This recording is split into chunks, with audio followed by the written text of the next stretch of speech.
Hello friends, welcome back to maths by Ashish sir classes. दोस्तों, आज English lecture में हम करने वाले हैं टीयर 1 का एक क्वेश्चन पेपर सॉल्व। और ये क्वेश्चन पेपर है 17 अगस्त 2021 का फर्स्ट शिफ्ट। अगर आप इसके पहले के शिफ्ट्स को अगर सॉल्व करना चाहते हैं तो आप डिस्क्रिप्शन बॉक्स में हमने पूरी प्लेलिस्ट क्रिएट की हुई है एसएससी सीजीएल 2020 टीयर 1 की। आप वहाँ जा कर के सारे जितने भी शिफ्ट्स पूछे गए थे सभी को सॉल्व कर सकते हैं। सारे क्वेश्चंस हमने इंक्लूड किया है, एक भी क्वेश्चन को यहाँ पे स्किप नहीं किया गया है। तो आप सीरियस मोड में होकर पूरे पेपर को सॉल्व करिएगा वीडियो पॉज करके खुद से। उसके बाद आप मेरे क्वेश्चंस का आंसर फिर मैच कर सकते हैं अपने आंसर से। इसके अलावा दोस्तों, मैं सोच रहा हूँ कि क्यों ना टेलीग्राम पे एक ग्रुप बनाया जाए, जिस ग्रुप में मैं आपसे क्वेश्चंस पूछूं। बेसिकली हम क्विज़ करें, क्वेश्चन आंसर। साथ ही में मैं अपने सारे वीडियोस जो भी मैं लेक्चर बनाऊंगा उसके नोटिफिकेशन आपके साथ शेयर कर दूंगा। लेकिन दिक्कत ये है कि मैं कोई नाम सजेस्ट नहीं कर पा रहा। तो प्लीज़ अगर आप इंग्लिश एसएससी सीजीएल सीएचएसएल के रिगार्डिंग अगर कोई नाम मुझे सजेस्ट कर सकते हैं तो प्लीज़ आप मुझे कमेंट बॉक्स में लिख दीजिए। तो चलते हैं अब हम टॉपिक पे। अब देखिए, आपको क्या करना है, वीडियो पॉज करके सारे क्वेश्चंस को खुद से ट्राई करना है पहले। उसके बाद आप मेरे आंसर्स चेक करिएगा। जैसे कि हमारा पहला क्वेश्चन है, यहाँ पे हमने देख लिया कि हमारा यहाँ पे है कंटेंस द एरर, यानी कि इसमें हमें ऐसा पार्ट ढूंढना है जिसमें एरर है सेंटेंस में। पहले आप पढ़िए रूल। पहला रूल क्या है कि आप पहले इसको पूरा रीड करिए, क्योंकि 70 से 80% में क्या होता है कि सिर्फ रूल पढ़ने से, सेंटेंस को एक बार पढ़ने से ही आपको एरर मिल जाएगा। तो देखिए, The sea has become an cheap dumping ground for all kinds of waste products। तो अगर आप एक बार रीड करेंगे तो इसमें आंसर आपको मिल जाएगा। बाकी अगर आपको नहीं मिलता है तो फिर क्या आप चेक कर सकते हैं। आप देख सकते हैं जैसे सब्जेक्ट है, सब्जेक्ट के बाद वर्ब सिंगुलर है, वर्ब की थर्ड फॉर्म है, ठीक है। ये आर्टिकल है, आर्टिकल इसके लिए आया है। फॉर ऑल काइंड्स यहाँ पे एस लगा हुआ है, तो ऑफ के बाद प्लूरल होना चाहिए, तो यहाँ प्लूरल है, ये भी सही है। सो आपने देख लिया होगा कि एन जो आया है चीप से पहले आया है, चीप के पहले ए आना चाहिए आर्टिकल, ना कि एन। सो इस तरीके से अगर आपको फर्स्ट रीड में पहली बार जब आप रीड करें और आपको आंसर ना मिले तो आप डिफरेंट पॉइंट्स पे इस तरीके से आंसर एरर सर्च कर सकते हैं। सो इसका आंसर होना चाहिए ऑप्शन नंबर 2, क्योंकि एन में एरर है। एन को काट के आप वहाँ पे अगर ए लगाएंगे सो आपका आंसर इम्प्रूव हो जाएगा। आगे देखिए, ये है हमारा PQRS जंबल सेंटेंसेस। कैसे सॉल्व कर सकते हैं, मैंने पूरा एक सेपरेट लेक्चर बनाया हुआ है इस पे। इसको हम लास्ट में करेंगे, ठीक है। क्या है ना कि ये बात मैं आपको पहले भी कहता आया हूँ कि इस तरीके के क्वेश्चंस जो हैं ये आप एंड में करिए, स्टार्टिंग में मत करिए। क्यों? क्योंकि जब आप एग्ज़ाम देने बैठते हैं ना तो उस टाइम क्या होता है कि थोड़ा आप रिलैक्स मोड में होते हैं, एकदम आपका ब्रेन एक्टिव नहीं होता। तो उस टाइम इजी क्वेश्चंस कर लीजिए जहां आपको ज़्यादा ब्रेन यूज़ करने की ज़रूरत नहीं है। जैसे अब मैं इसको देखूं, सो ये है पैसिव वॉइस। सॉल्व करिए और बताइए कैसे होगा। देखिए, the man bot A parrot that could speak 5 languages. So the man bot, यहाँ पे हमारा पास्ट है, सो वॉज बॉट हो सकता है, बॉट नहीं होगा। वॉज बॉट हो सकता है, हैड बीन बॉट नहीं होगा। सो हमने दो ऑप्शन को एलिमिनेट कर दिया। हमारा आंसर या तो फर्स्ट होगा या तो थर्ड होगा, क्योंकि यह बॉट है ना पास्ट में जब पैसिव वॉइस बनता है तो वॉज वर्ब की थर्ड फॉर्म बन जाती है। वॉज या वर्ब फिर वर्ब की थर्ड फॉर्म। तो आप देखते हैं कौन सा हो सकता है। हम दोनों को पढ़ लेते हैं, फर्स्ट और थर्ड को मैं एक साथ पढ़ूंगा ताकि मैं दोनों में देख सकूं कौन सा आंसर हो सकता है। The parrot, A parrot that spoke 5 languages was bought by the man. सिर्फ एक ही डिफरेंस है स्पोक का, स्पोकन का। ये वर्ब की थर्ड फॉर्म है और स्पोक वर्ब का सेकंड फॉर्म है। और यहाँ पे आप देखेंगे कुड स्पीक, पास्ट को रिप्रेजेंट कर रहा है। कुड स्पीक ये पास्ट है, सो पास्ट में हम वर्ब की सेकंड फॉर्म का यूज़ करते हैं, वर्ब की थर्ड फॉर्म का नहीं करते। सो इस हिसाब से मेरा थर्ड भी कैंसिल हो जाएगा, आंसर आएगा मेरा फर्स्ट। हालांकि स्पोक की जगह कुड स्पीक होना चाहिए था, वो होता तो भी आपका आंसर होता, बट इन्होंने कुड स्पीक को हटाकर सिंपल स्पोक रख दिया है। So first option is the right answer. अब मुझे बताइए क्या आपका मैच किया या नहीं किया, या आपका आंसर कुछ और था। अगला देखिए, select the most appropriate option in fill in the blanks. देखिए, advertisers often use rhyme and dash. So ये कह रहा है जो एडवर्टाइजर्स होते हैं, जो एडवर्टाइज बनाते हैं, वो ऑफन अक्सर यूज़ करते हैं क्या, राइम एंड डैश। सो यहाँ पे हमारा कंजक्शन एंड यूज़ हुआ है तो वो सेम चीज़ों को ऐड करेगा। हालांकि आपको आंसर मिल गया होगा अगर आपकी वोकैब अच्छी होगी तो। सो एंड जो है वो सेम चीज़ को ऐड करता है हमेशा। सो यहाँ पे राइम है, राइमिंग जो होती है, तो इसके बाद क्या हो सकता है, अल्टरेशन, डेजिग्नेशन, डिनंशिएशन या एलिटरेशन। सो इसका आंसर हो जाएगा ऑप्शन नंबर 4, एलिटरेशन। एलिटरेशन का मतलब ये एक अलंकार होता है, इसको हम बोलते हैं अनुप्रास अलंकार हिंदी में। अगर आपने फिगर ऑफ स्पीच पढ़ा है इंग्लिश में, सो वहाँ पे आपको एलिटरेशन जो अलंकार है वो आपने ज़रूर सुना होगा। अनुप्रास अलंकार क्या होता है, जिसमें जो सारे वर्ड्स का फर्स्ट लेटर सेम होता है। जैसे आपने पढ़ा होगा, चारों चंद्र की चंचल किरणें खेल रही थी जलथल में, या फिर कनक कनक तय 100 गुना, मादकता अधिक आए, जो खाए जो पाए सो बौराए, जो ना पाए सो बौराए। सो जब कभी जो वर्ड्स के पहला लेटर सेम होता है तो ऐसे चीज़ों को कहा जाता है अनुप्रास अलंकार। और एडवर्टाइजर्स इसी चीज़ का इस्तेमाल करते हैं अपने चीज़ों को शो ऑफ करने के लिए अपने चीज़ों का। तो ये आपका राइट आंसर है। अगर आपको इसकी मीनिंग पता होती तो आप डेफिनेटली आंसर को फिगर आउट कर सकते थे। अगला देखिए, अंडरलाइन सेगमेंट है, यहाँ पे आपको सेंटेंस इम्प्रूव करना है। यहाँ पे देखिए, here's to the news tonight at 9 PM as there will be an important announcement about the budget। सो ये बात हमारी समझ में आ गई कि अभी न्यूज़ हुआ नहीं है, क्योंकि ये आज रात 9 बजे की बात हो रही है, वहाँ पे एक बजट से रिलेटेड इम्पॉर्टेंट न्यूज़ अनाउंसमेंट होगी। सो क्या हो सकता है, देखिए सबसे पहले तो हियर्स नहीं होगा। अगर सही होता भी सो हियर टू हो सकता था, हियर्स नहीं होता, ठीक है, क्योंकि वर्ब के बाद आप SEIS लगाते हो जब आपका सब्जेक्ट ही शी इट इस तरीके से हो। सो यहाँ पे आपका ये तो कैंसिल हो गया। अब क्योंकि ये कैंसिल हो गया तो नो सब्सटीट्यूशन भी कैंसिल हो गया, मतलब आपको ज़रूरत तो है सेंटेंस इंप्रूव करने की। सो लिसन्ड नहीं होगा क्योंकि ये पास्ट है और बात हो रही है आज शाम की, पास्ट की नहीं हो रही। अब आंसर या तो हियर टू होगा या लिसन टू होगा। हियर का मतलब होता है किसी भी चीज़ को सुनना, और लिसन का मतलब होता है किसी भी चीज़ को ध्यान से सुनना। और हम न्यूज़ वगैरह को लिसन करते हैं, ना कि हियर। और हियर के बाद आपका प्रीपोजिशन टू भी नहीं आएगा, आपका आता है लिसन के बाद हमेशा टू। सो ऑल सर्कमस्टांसेस में आपका सिर्फ एक ही आंसर फिट बैठ रहा है, वो है option number 1, listen to the news. आपने कई बार सुना भी होगा अगर, तो न्यूज़ के साथ लिसन का यूज़ होता है, ना कि हियर का। अगले सेंटेंस की तरफ चलते हैं। आप मुझे बता भी सकते हैं कि भाई आपने कितने आंसर किए सही, कितने मैच हुए, कितने नहीं हुए। अगर दोस्तों आप लोग नए हैं, फर्स्ट टाइम जुड़ रहे हैं हमारे साथ, तो आप सब्सक्राइब कर लीजिएगा, क्योंकि यहाँ पर हमने बहुत सारे लिटरली क्लासेस आपको इंग्लिश की प्रोवाइड करवाई हुई है, जिसका चार्ज हम नहीं लेते। और मेरी प्लानिंग है कि मैं और भी अच्छे अच्छे क्लासेस लेके आऊँ, स्पेलिंग एरर, प्रोनाउन, प्रीपोजिशन, इसके अलावा फ्रेजल वर्ब पे। सो आप सब्सक्राइब करना बिल्कुल मत भूलिएगा। चलिए इस सेंटेंस को देखते हैं। Select the most appropriate meaning of the given idiom. अच्छा, ईडियम ढूंढना है आपको, पाइप ड्रीम। अब आपको बताना है कि पाइप ड्रीम का मतलब क्या होता है। देखिए, ड्रीम का मतलब तो हो गया स्वप्न। पाइप ड्रीम एक ऐसे सपने को बोलते हैं जो आपको पता है कि वो सच नहीं होगा। A dream or idea that is unlikely to happen, नहीं होगा, आपको पता है वो, तो उसे कहते हैं पाइप ड्रीम। अच्छा, एक होता है वर्ड डे ड्रीमिंग। क्या आप लोग मुझे बता सकते हैं कि डे ड्रीमिंग का मतलब क्या होता है? ये मुझे आप ऑप्शन में काउंट करके बताइए। मैं आपको ना इसका हिंट दे देता हूँ।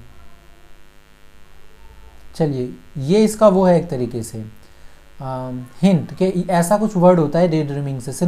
इसका सिनोनियम आपको मुझे बताना है कमेंट बॉक्स में। अगला देखिए, इनडायरेक्ट स्पीच आपको फाइंड करना है, नरेशन की बात है, ये भी हमने करवाया हुआ है पूरा। तो देखिए, how beautiful she is said Betty, Betty ने कहा कितना ब्यूटीफुल, सुंदर है वह। सो इज़ है और ये पास्ट है, सो वर्ब की सेकंड फॉर्म पास्ट है, तो इज़ जो है वो वॉज में कन्वर्ट हो जाता है जब हम इन्वर्टेड कोमा हटाते हैं। सो इज़ है यहाँ पे कैंसल, इज़ है यहाँ पे कैंसल। इसका आंसर या तो सेकंड होगा या थर्ड, क्योंकि दोनों जगह लिखा हुआ है वॉज। लेकिन कंजक्शन आपको दैट की ज़रूरत है। हाउ जैसे वर्ड्स कट जाते हैं, सिंपल वो कन्वर्ट हो जाता है। यहाँ पे जैसे बोला है ना हाउ ब्यूटीफुल शी इज़, तो वो बन जाएगा कितनी सुंदर है वो। So Betty exclaimed with joy that she was very beautiful, वह बहुत सुंदर है। सो दैट आता है, दैट के बाद जो आपका सेंटेंस है वो फॉर्मेशन अफर्मेटिव सेंटेंस में चला जाता है। So second one is the right answer. आगे देखिए, सेलेक्ट द मोस्ट, अच्छा मतलब अंडरलाइन जो यहाँ पे पार्ट है इसको आपको इम्प्रूव करना है, अगर इम्प्रूवमेंट की ज़रूरत है तो। नहीं ज़रूरत है तो your answer in that case your answer will be no substitution. पढ़ते हैं इसको। Either the bears or the lion has escaped from the zoo, या तो भालू, बहुत सारे भालू, या तो एक लॉयन जो एस्केप कर चुके हैं, भाग चुके हैं जू से। जब भी आपको ईदर और एक साथ दिखाई दे तो आप फटाफट ध्यान से देखिएगा, ईदर के बाद जो लिखा हुआ है वो सिंगुलर है या प्लूरल, और के बाद जो लिखा हुआ है वो सिंगुलर है या प्लूरल। फिर आप अपना आंसर, अपना वर्ब मैच करिएगा। जो वर्ब होता है ना ये अपने नज़दीकी सब्जेक्ट के अनुसार आता है, इसके अनुसार, ना कि इसके अनुसार। सो either the bears or the lion, lion singular है तो हैज सही है। अब क्योंकि लायन सिंगुलर है तो आप ये आर काट देंगे, हैव काट देंगे, राइट, बिकॉज पॉसिबिलिटीज ही नहीं है ना यहाँ पे प्लूरल के आने की, जब वहाँ पे द लायन सिंगुलर है और के नज़दीकी वाला है ये सब्जेक्ट, तो इसको आप मेन सब्जेक्ट मानते हैं। इज हो सकता था। आगे देखिए, हैज़ के बाद वर्ब की थर्ड फॉर्म है फ्रॉम द जू। सो इसमें नो एरर है, हमें कोई एरर नहीं दिख रहा। लेकिन हम एक बार ऑप्शन नंबर थर्ड को भी देख लेते हैं, यहाँ क्या लिखा है, इज एस्केप्ड फ्रॉम द जू। देखिए मैं थोड़ा इसको अच्छे से एलोबरेट करता हूँ। ये जो है ना, ये तो आंसर नहीं हो सकता, हमने बता दिया आपको। ये पैसिव वॉइस है। कैसे पता चला मुझे? क्योंकि इज के बाद वर्ब की थर्ड फॉर्म पैसिव वॉइस में यूज़ किया जाता है, और ये एक्टिव वॉइस है, क्योंकि पैसिव वॉइस बनता है हैज़ बीन एस्केप्ड। इस सेंटेंस का मतलब क्या है? क्योंकि ये पैसिव वॉइस नहीं एक्टिव वॉइस है, तो इसका मतलब है कि या तो भालू या तो जो शेर है वो एस्केप कर चुके हैं जू से। अगर मैं ऑप्शन नंबर थर्ड डाल दूंगा तो इसका मतलब हो जाएगा कि जो भालू या बियर उनको एस्केप कराया गया है, राइट, उनको भगाया गया है। लेकिन ये नहीं सेंस निकल रहा, सेंस निकल रहा है कि वो खुद भागे हैं। सो इसका आंसर हो जाएगा ऑप्शन नंबर 4, नो एरर। अगर ऐसा सेंस निकलता कि उनको भगाया गया है तो ऐसी चीज़ें आपको बाय लिख करके ऑप्शन में दे दिया जाता, बाय समवन या किसने भगाया, इस तरीके से बता दिया गया होता। आगे देखिए, द फॉलोइंग, अच्छा ग्रामेटिकल एरर आपको फाइंड करना है यहाँ पे। 2020 प्रीलियम्स में जितने भी पूछे गए थे ना दोस्तों, fill in the blanks, sentence improvement, common errors, ये सारा हम ऑलरेडी कर चुके हैं। ईडियम्स, फ्रेजेस, वन वर्ड, सारे आपको लिंक मिल जाएंगे। प्रीवियस ईयर के नाम से प्लेलिस्ट है, आप वहाँ से जाके सब कुछ सारा मटेरियल एक्सेस कर सकते हैं। चलिए देखिए, won't you please come to help me along this heavy box. So आपने जब एक बार इसे पढ़ लिया तो आपको आंसर मिलना चाहिए। अपनी प्रिपरेशन स्ट्रॉन्ग करेंगे तो डेफिनेटली एग्जाम में आपको एक बार में ही मिल जाएगा आंसर। वॉन्ट यू प्लीज़ कम, क्या आप नहीं आओगे मेरी मदद करने के लिए? Along this heavy box, along नहीं होगा, अलॉन्ग यहाँ पे आएगा विद, ठीक है। तो with this heavy box, along या अलॉन्ग विद नहीं होगा, जिसका मतलब हो जाता सिंपली, मतलब ये जो होती है ना पैरेलल, किसी चीज़ के साथ साथ कोई चीज़ चल रही है तो होती है, तो उसको रिप्रेजेंट करता है, उसको बताने के लिए हम अलॉन्ग यूज़ करते हैं, के साथ। लेकिन यहाँ पर जो विद वाला साथ हमको चाहिए, मतलब विद दिस हैवी बॉक्स, ये हैवी बॉक्स है, क्या आप इसके लिए मेरी मदद करने नहीं आएंगे? सो अलॉन्ग नहीं आएगा, विद आएगा। राइट आंसर आपका ऑप्शन नंबर 2 है। अगेन आपका जंबल सेंटेंस, इसको स्किप करिए, एट द एंड हम इसको ज़रूर करेंगे। आगे देखिए, फिल इन द ब्लैंक्स, पढ़ते हैं इसको। ये आप खुद से पढ़िए, अच्छा सेंटेंस है ये, ठीक है। Social isolation, overcrowding, dash the dash of our society and several other factors are responsible for the stress. यहाँ बात की जा रही है स्ट्रेस की के, और इसके पहले क्या लिखा हुआ है, सेवरल अदर फैक्टर्स, और भी कुछ फैक्टर्स हैं जिसके कारण हमें तनाव होता है, मानसिक तनाव होता है। सो ये फैक्टर्स की बात की जा रही है ना, क्योंकि सेवरल अदर फैक्टर्स यहाँ पे लिखा हुआ है, सो यहाँ भी फैक्टर्स ही होगा। कौन सा फैक्टर्स, सेल्फ आइसोलेशन एक कारण है, ओवर क्राउडिंग एक कारण है, और यहाँ भी एक कारण बताया गया है हमारी सोसाइटी में, जिसके कारण और भी कई फैक्टर्स हैं जिसके कारण हमें स्ट्रेस होता है। सो हमें वो रीज़न ढूंढना है जिसकी वजह से स्ट्रेस होता है, राइट। क्योंकि यहाँ पे एंड लिखा है ना, और यहाँ पे कोमा है। सोशल आइसोलेशन, ओवर क्राउडिंग और डैश, जो हमारी सोसाइटी में और भी कई फैक्टर्स जो रिस्पॉन्सिबल होते हैं स्ट्रेस के लिए। अब आप ऑप्शन पढ़ेंगे तो आपको आंसर मिल जाएगा। अट्रैक्टिवनेस तो नहीं हो सकता, ये पॉजिटिव सेंस में है, आंसर हमें नेगेटिव सेंस में चाहिए। चीपनेस भी नहीं होगा, अफोर्डेबिलिटी भी तो हो ही नहीं सकता। सो बात हो जाएगी कम्पिटिटिवनेस, ये राइट आंसर है ना। Social isolation, overcrowding, the competitiveness of a society, so ये आपका राइट आंसर है। इसके पीछे NESS लिखा है ना, तो ये नाउन हो गया, और द आर्टिकल है तो उसके बाद नाउन आना चाहिए। सो आप इस तरीके से भी अंदाज़ा देख देख के लगा सकते हैं। आगे देखते हैं। वन वर्ड आपसे पूछा गया है, पढ़ते हैं। One who studies the occult meaning of numbers. Occult मतलब होता है जैसे ना थोड़ा मैजिक से रिलेटेड होता है, बेसिकली इसको मिस्टीरियस बोलते हैं, रहस्यमयी। Meanings of numbers and their supposed influence on human life. One who studies, जो पढ़ाई करता है, हिडन मीनिंग ऑफ नंबर्स और उनके इन्फ्लुएंस जो मानव पे पड़ते हैं उसको क्या बोलते हैं, एस्ट्रोनॉमर, प्रॉफिट, एस्ट्रोलॉजर या न्यूमरोलॉजिस्ट। सो उसको बोलना चाहिए न्यूमरोलॉजिस्ट, क्योंकि प्रॉफिट का तो मतलब होता है जैसे जो प्रॉफिट मतलब जो भविष्य, नहीं, जैसे ईसाई धर्म में होता है ना, जो एक तरीके से किसी जनता को भाषण देते हैं, जो जैसे उनके जो फादर वगैरह हो गए ना, उसी टाइप से होते हैं प्रॉफिट। जैसे प्रॉफिट मोहम्मद बोल देते हैं ना, सो वो जो उपदेश देते हैं अपने धर्म का, उससे रिलेटेड जो बताते हैं लोगों को, उस पोजीशन पे जो लोग होते हैं आप उनको प्रॉफिट कह सकते हैं।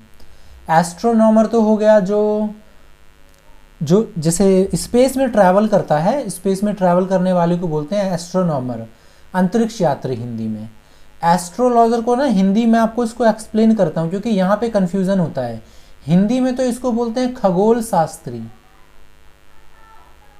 और इसका बेसिकली मतलब होता है जो ग्रहों को देखते हैं। जैसे किसी भी व्यक्ति, जो लोग होते हैं ना, जो हमारे नक्षत्र वगैरह देखते हैं, आपके राहु कहाँ पे हैं, केतु कहाँ पे हैं, आपका मंगल ग्रह कहाँ है, आपका शनि ग्रह कैसा है, उससे आपकी ज़िंदगी पे क्या प्रभाव पड़ेगा। सो ऐसे लोगों को बोलते हैं एस्ट्रोलॉजर। लेकिन न्यूमरोलॉजिस्ट होता है जो नंबर वगैरह देखता है। जैसे ये दोनों अलग होते हैं, आप दोनों को मैच मत करिएगा। एक ही व्यक्ति एस्ट्रोलॉजर न्यूमरोलॉजिस्ट हो सकता है, लेकिन मैं बस आपको ये बता रहा हूँ कि दोनों का जो काम है वो अलग अलग है। न्यूमरोलॉजिस्ट जो है वो नंबर्स वगैरह देखता है। आप लोगों ने कई बार देखा होगा, शायद टीवी में देखा हो या रियल लाइफ में, वो पासा वगैरह फेंकते हैं, है ना, उससे नंबर जो आता है फिर उस नंबर से आपकी ज़िंदगी बताते हैं। सो उसको बोलते हैं न्यूमरोलॉजिस्ट। सो इसका आंसर होगा ऑप्शन नंबर ए। प्रॉफिट आपको पता चल गया, जो उपदेश वगैरह धर्म से रिलेटेड देते हैं। एस्ट्रोलॉजर खगोल शास्त्री, जो ग्रहों नक्षत्रों को देख करके आपका भविष्य बताते हैं। एस्ट्रोनॉमर, जो अंतरिक्ष यात्री में ट्रैवल करते हैं अंतरिक्ष में। आप लोग जब, आजकल तो शायद मैं टेलीविज़न नहीं देखता, इस वजह से मुझे नहीं पता। जब हम छोटे थे ना, तो हम जब भी सुबह सुबह स्टार प्लस, ZTV वगैरह चलाते थे, तो वहाँ पे सुबह सुबह हमेशा एक बाबा आते थे जो भविष्य बताते थे डेली लाइफ का। सो उनको भी एस्ट्रोलॉजर आप बोल सकते हैं, जो ग्रहों और नक्षत्रों को देख करके आपकी भविष्य को बताते हैं। अगला देखिए, सिनोनियम है आपका अगला वर्ड, राइट।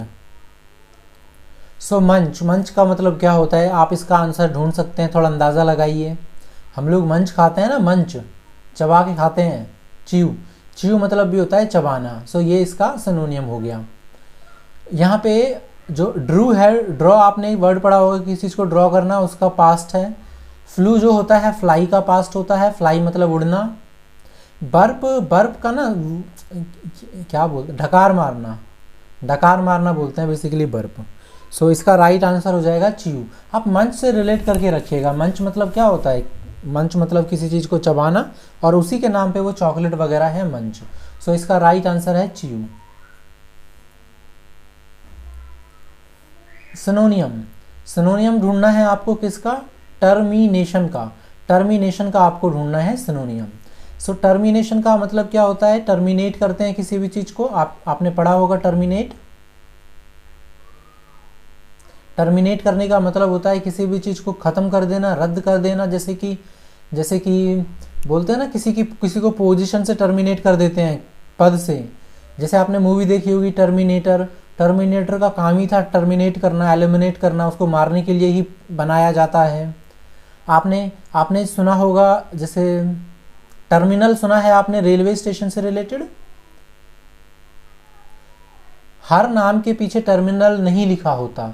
जैसे अगर आप दिल्ली जाएंगे, new Delhi, so new Delhi terminal आप नहीं बोल सकते, आप चंडीगढ़ टर्मिनल नहीं बोल सकते, आप मुंबई टर्मिनल नहीं बोल सकते। टर्मिनल जैसे आनंद विहार टर्मिनल आप लोगों ने सुना होगा, है ना, ये बहुत फेमस है। अगर आप दिल्ली, यूपी, बिहार, उड़ीसा, छत्तीसगढ़ से हैं तो आपको पता होगा। सो उसका मतलब ये हुआ कि आनंद विहार टर्मिनल का मतलब कि आनंद विहार एक ऐसा प्लेटफॉर्म है जहां गाड़ी का एंड होता है, गाड़ी उसके आगे नहीं जाती। सो ऐसे जगह को टर्मिनल बोला जाता है जहाँ पे पर्टिकुलर वो ट्रेन एंड हो जाए, उसके आगे नहीं जाएगी वो, वहाँ पे सारी गाड़ियाँ रुकती हैं, वहाँ से स्टार्ट होती हैं पर उसके आगे नहीं जाती। तो ऐसे रेलवे स्टेशन को बोला जाता है टर्मिनल। तो टर्मिनेशन आपको मिल गया होगा आंसर अब तक। कन्विक्शन नहीं होगा, कंक्लूजन नहीं होगा, कॉन्सोलेशन नहीं, कंडक्शन नहीं, कंक्लूजन आंसर होगा। ठीक है, यही बेस्ट आंसर है, क्योंकि कंक्लूजन मतलब क्या होता है, फाइनल स्टेज। कंक्लूजन का मतलब क्या हो गया, फाइनल स्टेज। और टर्मिनेशन का मतलब भी होता है किसी को फाइनल पोजीशन में ले जाना, उसको हटा देना, खत्म कर देना, रिमूव कर देना। सो यही एक यहाँ पे इसका बेस्ट सिनोनियम है, तो ये इसका आंसर होगा। आगे देखिए, इनकरेक्टली स्पेल्ड वर्ड। सो इनकरेक्टली, बुके, प्लेज, एब्रिज, इसका बताइए क्या हो सकता है। बुके मतलब होता है ना जो फ्लावर का बुके जो देते हैं हम गिफ्ट वगैरह। प्लेज मतलब होता है प्रतिज्ञा करना। अब्रिज, ब्रिज, अब्रिज का मतलब होता है किसी को कम करना या शांत करना। देखिए, अगर मैं ए के बाद सी लगा दूं तो इसका जो एक तरीके से प्रोनाउंसिएशन होगा, उच्चारण होगा, वो क से रिलेटेड होगा। और अगर मैं ए क्यू लगा दूं इसका भी क से रिलेटेड होगा। सो मुझे दो की ज़रूरत नहीं है ना, मैं या तो सी रखूँगा या तो क्यू यू रखूँगा। और एक्वेरियम में क्यू यू होता है तो सी कट जाएगा हमारा। सो एक्वेरियम का क्या हो जाएगा, A Q U A R I U M. Aquarium मतलब क्या हो गया, जलीय जीवों का घर। एक्वा मतलब होता है ना वाटर, आपने फिल्म देखी होगी एक्वामैन। एक्वेटिक, एक्वेटिक मतलब होता है जलीय, जो भी चीज़ें एक्वेटिक, जो भी जल से रिलेटेड है उनको एक्वेटिक बोला जाता है। सो ये आपका एरर है, तो ये आपका आंसर जाएगा। और मैं आपको बता देता हूँ कि अल्फ़ाबेट क्यू के बाद हमेशा यू आएगा, आप चाहे किसी भी वर्ड में उसका इस्तेमाल करें। सो अगर आपको कहीं ऐसा स्पेलिंग एरर में ढूंढना पड़े जो गलत है, आपको क्यू के बाद यू नहीं मिलता है, तो आप वो गलत मानेंगे, उसको तुरंत आप गलत कर देंगे। उसका आंसर हो जाएगा ऑप्शन नंबर 3। अगला देखिए, वन वर्ड ढूंढना है आपको, हैविंग नो बाउंड्रीज और लिमिट्स। सो ट्रिमेंडस, एनॉर्मस, कोलोसाल, इन्फिनाइट। सो इसका आंसर हो जाएगा इन्फिनाइट, क्योंकि आप जानते हैं इन्फिनाइट बिल्कुल उसका कोई एंडलेस होता है, ये इसका कोई लिमिट बाउंड्री नहीं होती। ट्रिमेंडस, एनॉर्मस, कोलोसाल तीनों सिनोनियम है एक तरीके से। ट्रिमेंडस का मतलब भी होता है बड़ा, ह्यूज। एनॉर्मस का मतलब भी होता है बड़ा, ह्यूज। और कोलोसाल तो होता ही है। कोलोसाल भी बहुत अच्छा वर्ड है। आप लोगों ने अगर डेडपूल देखा होगा मूवी, डेडपूल, हाँ डेडपूल ही बोलते हैं, डेडपूल मूवी अगर देखा होगा सो कोलोसस, उसके नाम की स्पेलिंग कोलोसस शायद ये है। कोलोसस आपने एक कैरेक्टर देखा होगा, वो जो स्टील का बना होता है काफ़ी बड़ा सा, सो उसका नाम यहीं से लिया गया है। कोलोसाल का मतलब होता है बहुत बड़ा, सो कोलोसस जो होगा यहाँ पे उसी से बना हुआ है, मतलब ह्यूज। जगरनॉट, उसमें एक विलन जगरनॉट भी है डेडपुल पार्ट 2 में, सो वो कहाँ से लिया गया है? हमारा जो जगन्नाथ यात्रा निकलता है जो बड़ा ही ह्यूज होता है, वहीं से लिया गया है ना जगरनॉट, जिसको स्टॉप करना बहुत मुश्किल होता है। सो इसका आंसर है ऑप्शन नंबर बी। अगला देखिए, एंटोनियम सर्च करना है आपको। स्टेलवॉट, स्टेलवॉट का मतलब होता है बहादुर। क्या होता है? बहादुर। रोबस्ट का मतलब हो गया बाहुबली।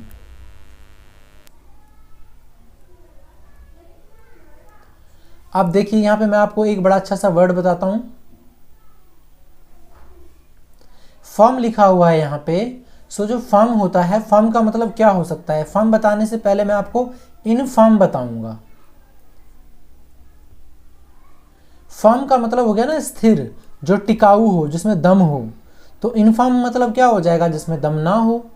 तो जैसे बुजुर्ग लोग होते हैं ना, उनको भी इन्फॉर्म करके डिनोट किया जाता है। और अगर मैं इसके बाद ARY लगा दूं, इन्फर्मरी, तो जहां पर बूढ़े लोग रहते हैं या कमज़ोर वर्ग के लोग, वर्ग मतलब शारीरिक रूप से कमज़ोर लोग रहते हैं, उनको रखने के लिए स्पेशल जगह बनाया जाता है, उनको रखा जाता है, उनकी देखभाल की जाती है, उनको बोलते हैं इन्फर्मरी। सो आपको फर्म का मतलब पता चल गया, इन्फॉर्म का मतलब पता चल गया, इन्फॉर्मली का मतलब पता चल गया।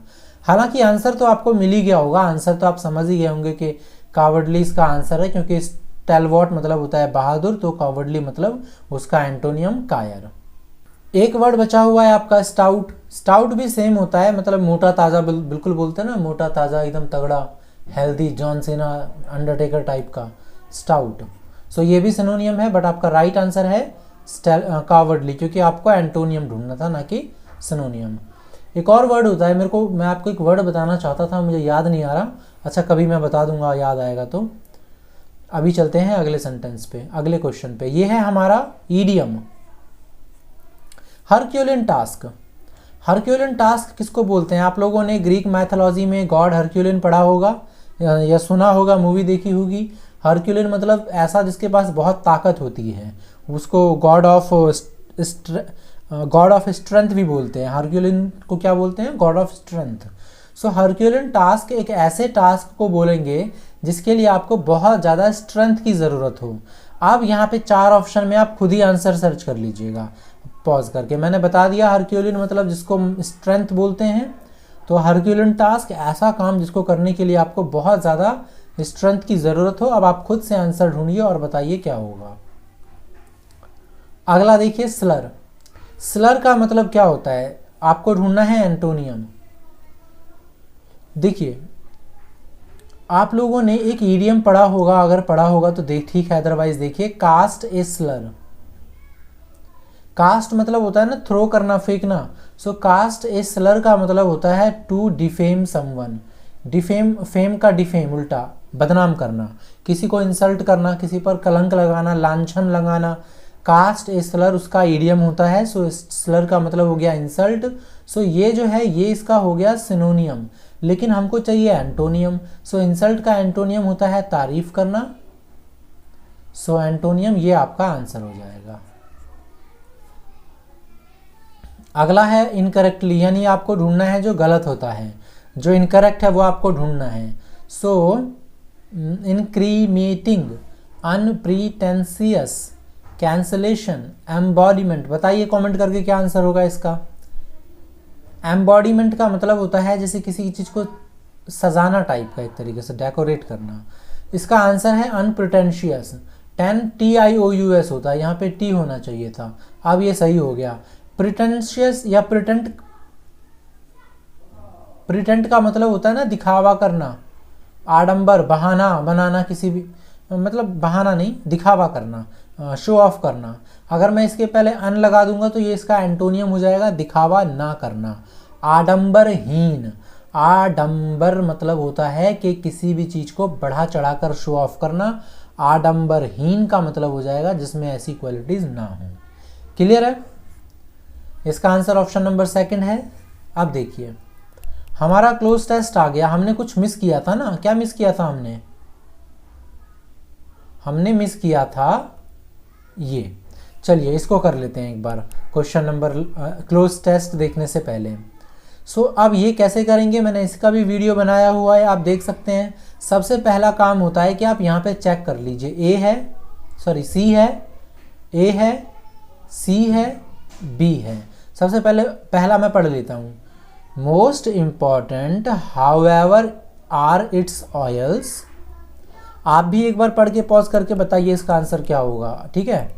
आई होप आपने पढ़ लिया हो, आपने सॉल्व कर लिया हो। अब देखिए, मोस्ट इम्पॉर्टेंट, सबसे ज़्यादा जो इम्पॉर्टेंट है किंतु, आर इट्स ऑयल, इसका ऑयल। सो इट्स क्या है, इट्स एक प्रोनाउन है, राइट। इट्स क्या है, एक प्रोनाउन है। और प्रोनाउन किसको बताता है, नाउन को।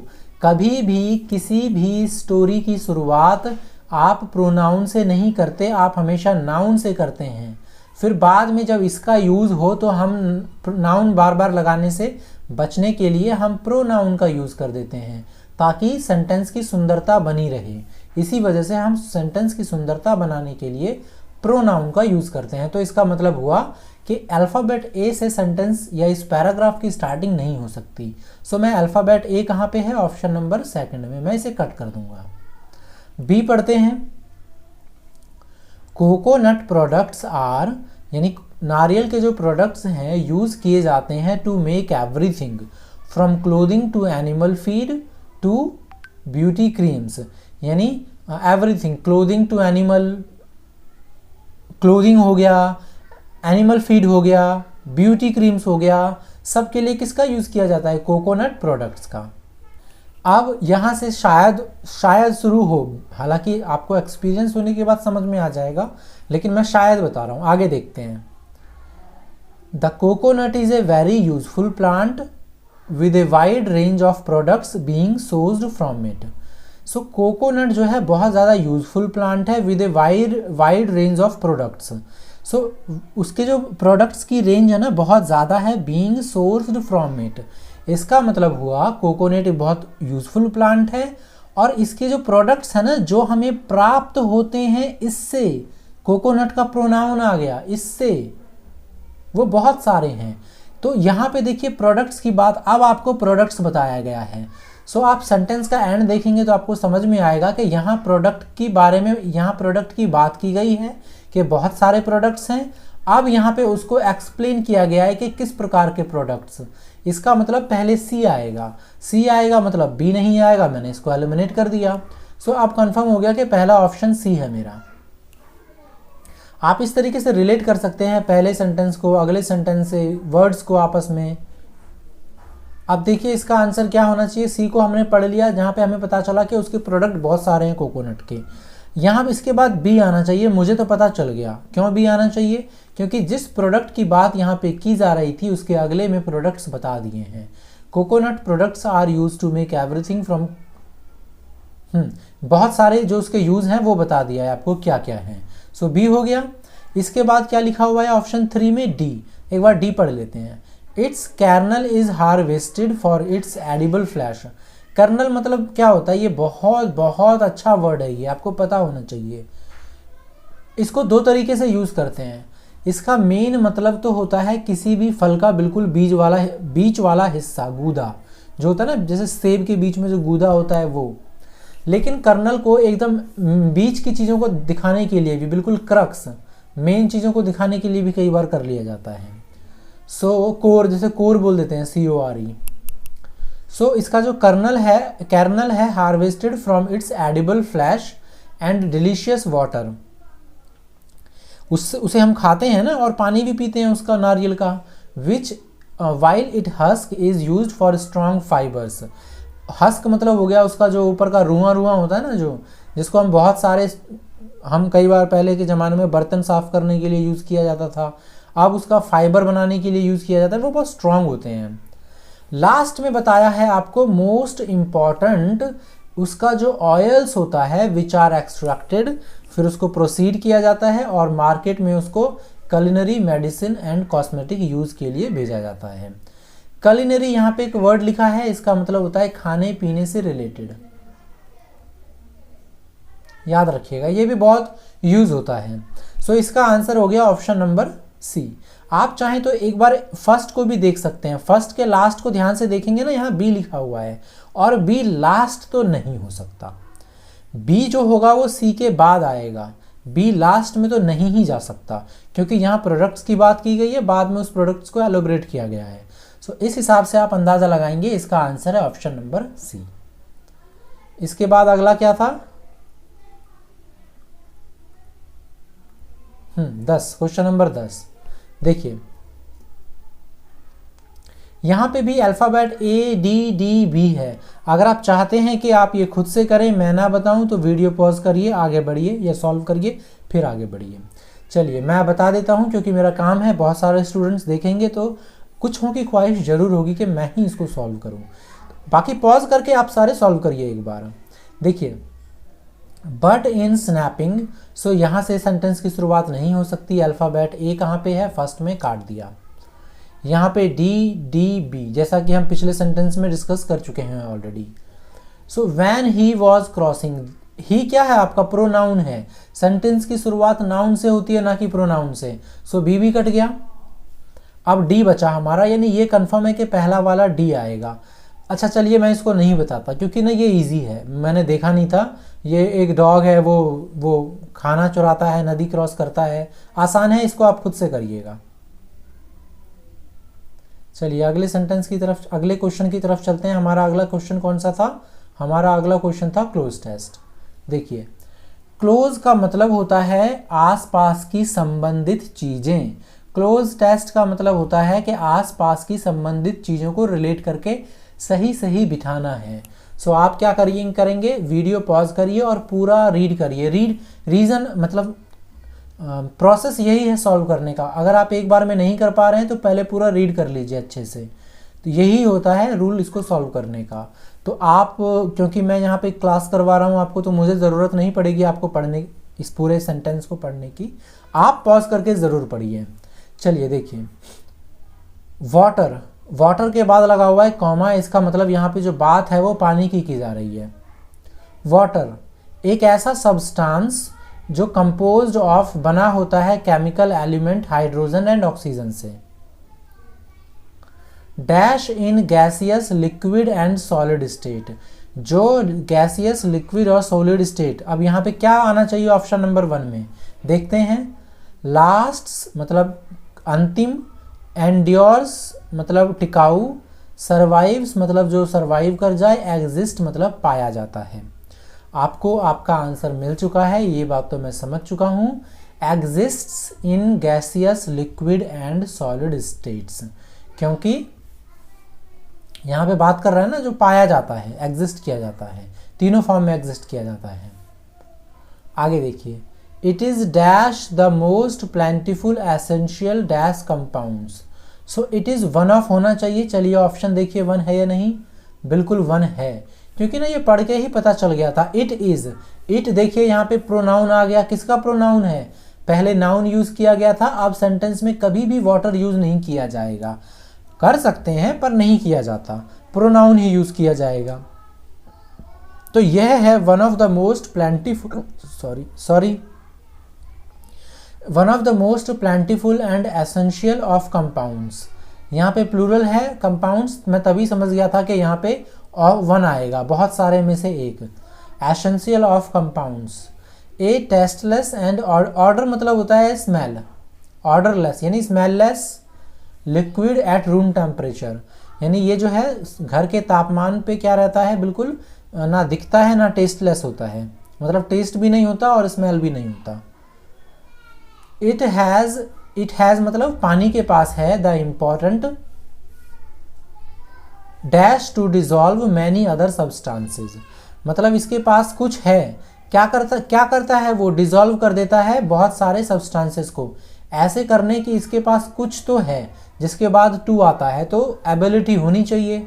ऑप्शन ढूंढते हैं, ये रहा एबिलिटी।